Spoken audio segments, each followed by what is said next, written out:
We're talking Wolves now with Conor Coady. You can see them sitting pretty there above Palace in 8th place, 24 points from 17, which is not bad, especially when you consider their first win came at the 7th time of asking this season, juggling Europa League football as well. Conor is here with Jamie Carragher, and your questions have been flying in this evening for Conor, so let's get started and chat Wolves for a few moments. Conor, when Wolves were promoted, did you expect them to compete and challenge with the very best in the Premier League?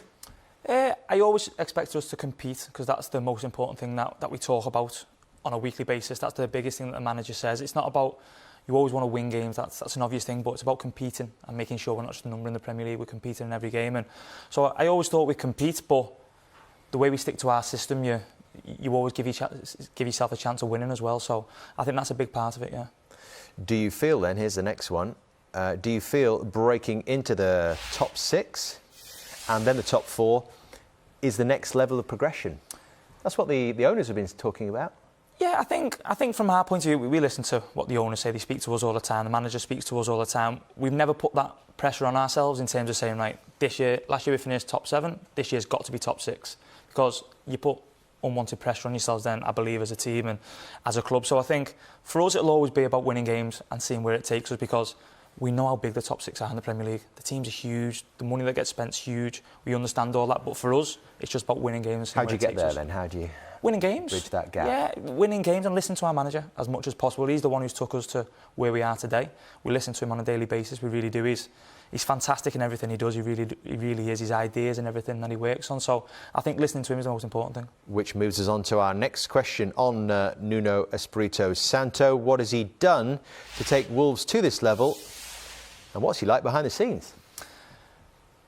He's done everything to the club. In terms of when he came in, I think it was 2.5 years ago now, he brought in a lot of staff, a lot of Portuguese staff, and a lot of people came to the club, a lot of new people, and everything got changed in terms of he's changed the whole training ground, the whole of Molyneux's changed the whole structure of the inside, the changing rooms and things like that. But in terms of being on the pitch, the whole thing got changed. So we spoke about the 3 at the back, the 5 at the back. So how long did that sort of process take of changing you into a side that was very comfortable playing 3 at the back?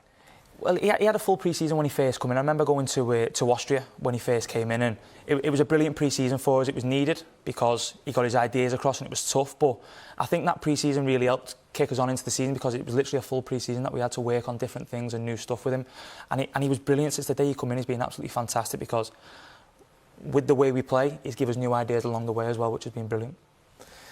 And you personally then, what impact has Nuno had on your development, and what's he changed in your game since he's been the Wolves manager? I'll be honest, for me, he's been absolutely amazing in terms of me personally. For the club, everything's about the club at our football club, but I think just for me personally, he's been absolutely brilliant. He really has. I think in terms of listening to a tactical side of a game, I've learnt so much under him in terms of how to see a game and how to organise and talk to people. That was always a big part of how I wanted to play, and I think he's brought that out in me more by listening and understanding and seeing how he wants the game to be played, because I think it's important that as long as we see it, then we can put it onto the pitch as well. So I think that's a big part of it. What did you think when he put you to centre-back? Because you were a midfield player at Liverpool, I think you were a full-back at Wolves, you'd been to obviously Huddersfield as well, I think in midfield. I spoke to you about, I think we were about 15 or 16. I actually started to be coaching badges, and it was your group, wasn't it, with John Flanagan's group? Yeah. I was doing them then. And I used to speak to you then about, I always felt you'd end up at centre-back. But what did you think about... But why was that? Pardon? Why was that? I just think his profile, the actual size of him. I remember you saying I weren't quick enough midfield. And... No, but quick enough as in... Is that what he said? Yeah. No, but it was similar to me in that, honestly. We're brought up at Liverpool, a lot of it, passing drills, since you're a young kid, so you can pass, you can play. But similar to me, when I start off in midfield for Liverpool, but yes, you can pass, but sometimes you're not quick enough to manoeuvre the ball to get the pass off. There's bodies in midfield sometimes. I think when you're at the back, certainly for me, you've just got that extra little bit of time to showcase your passion, if you like. And I always thought that was the case with you. So, what did you think, number one, when I said that to you, and also when Nuno put you in that position? To be honest, I've always enjoyed playing there. You can see the whole game. I think that's the biggest thing for me, that I can see the whole game, because I'm a player who likes to help my teammates out as much as I possibly can. So I think that's the biggest thing. When you said it, like I said, all the way back then, I enjoyed playing there. But I think when the manager actually put me here, I just wanted to make sure I was learning from him as much as possible. There was nothing else about it. I knew the calibre of manager that was coming in when he came in. He managed Porto, Valencia. But at the same time, I wanted to learn and improve under him and show him that I could play wherever he wants me to play. So you're playing midfield at Liverpool, then you had the couple of loan spells playing centre midfield. Yeah, Sheffield United for a Different year, yeah. types of centre midfield position? Yeah, it was more attack, because we played with like a sitter and 2 attacking. I was playing more the attacking role at Sheffield United. Yeah. You're laughing at? You put you there. It was Nigel Clough actually. It was a real good season. I enjoyed it. Yeah, scored a couple as well. And then fullback a little bit at Wolves as well. Yeah, that was under Paul Lambert before the manager come in, and it was something where, I'll be honest with you, I knew I was never going to play there. It was tough. It was a tough season because getting dragged out and 1v1, getting dragged out and being 1v1, it was tough. I always tried to delay and bring people over to try and give me a hand. Well, where did you think your future was going to be then, before Nuno arrived? I wanted to listen to what the manager said, to be honest, because when I knew he was coming in, I always wanted the game to be in front of me. That's all I ever wanted, for the game to be in front of me. At Sheffield United was different because we weren't really focusing on having the ball. We were kind of making the box and being a bit of a runner. Whereas when the gaffer come in, it was more like the game's in front of you. You need to organise and talk. I'm guessing we is Wolves. Yeah. Hopefully as far as we can possibly go.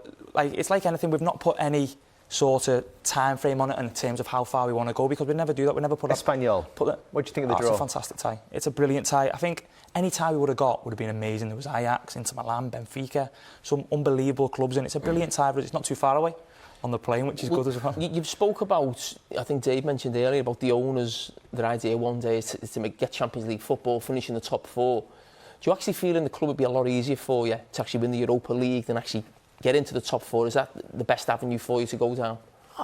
If we could win the Europa, not just again the Champions League, to get silverware, it'd be amazing. We got to the FA Cup semi-final last year and we were distraught after it because of the way, we spoke about it before, because of the way we ended up coming out. So I think not just for Champions League, but to get a piece of silverware for the club would be incredible. But you look at that and that's obviously a possibility to do that. But at the same time, we don't want to then set targets for ourselves and say, right, we want to get to the Europa League final, because then there's unwanted pressure on us. Now we've got Espanyol over 2 legs, and we'll make sure we do that right to give ourselves the best possible chance to get through again.